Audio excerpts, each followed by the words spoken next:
নমস্কার বন্ধুরা, শম্পার পাঁচফোড়নের গল্প রান্নাঘরে আপনাদের স্বাগত জানাই। আশা করি সবাই ভালো আছেন ও সুস্থ আছেন।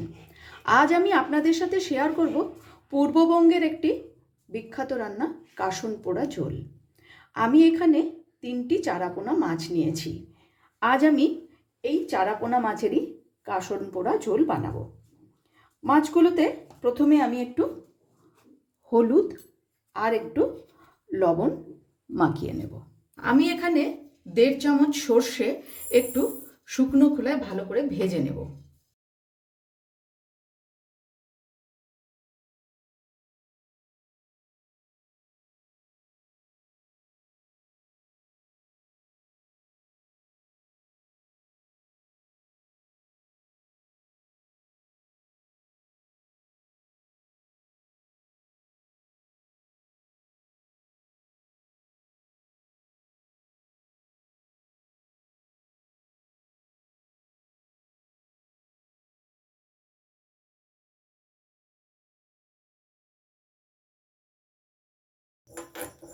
সর্ষে ভাজা হয়ে গেছে, এবার আমি নামিয়ে ঠান্ডা করে গুঁড়ো করে রেখে দেব। খুব ভালো করে কড়াই গরম করে নিয়েছি। কড়াইয়ের মধ্যে আমি দিয়ে দিলাম বেশ কিছুটা সর্ষের তেল। এবারে মাছগুলো আমি একে একে ভেজে নেব।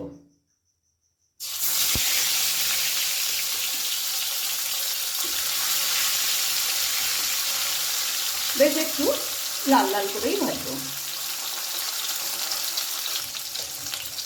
মাছগুলো। এবার দিয়ে দিতে দেবো।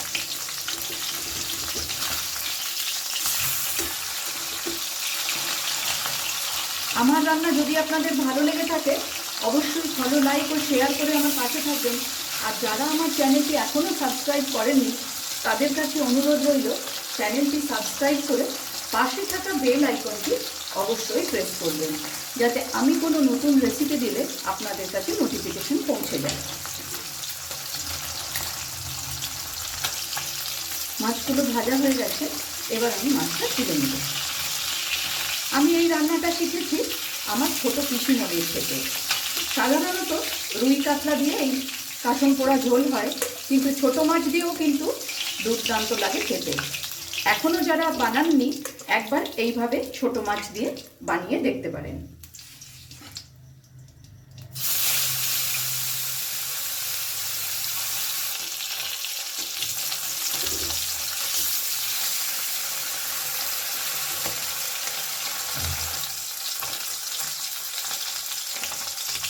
এবারে এই মাছটাও আমি তুলে নিচ্ছি।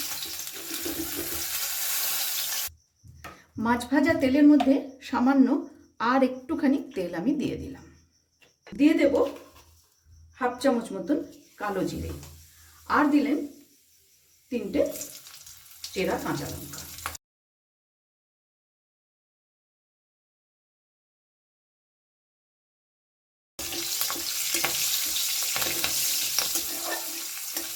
গ্যাসের ফ্লেমটাকে একদম লোতে করে এবার আমি কিছুটা জল দিয়ে দেব।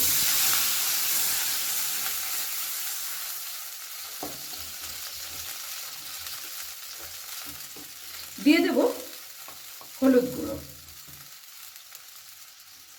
দেব পরিমাণ মতন লবণ,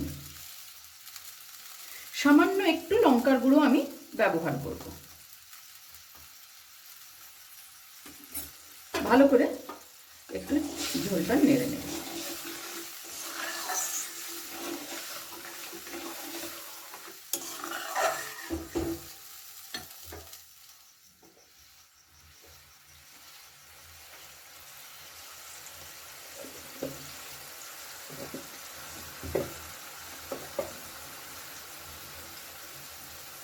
ঝোলটা ফুটে উঠেছে, এবার আমি এর মধ্যে মাছগুলো দিয়ে দিচ্ছি।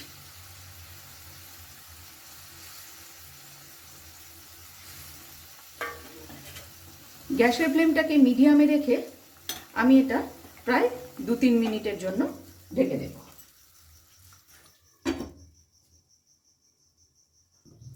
প্রায় 2 মিনিট হয়ে গেছে।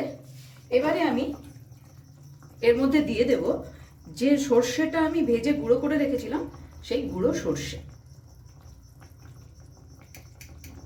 1.5 চামচ আমি এখানে দিয়ে দিলাম।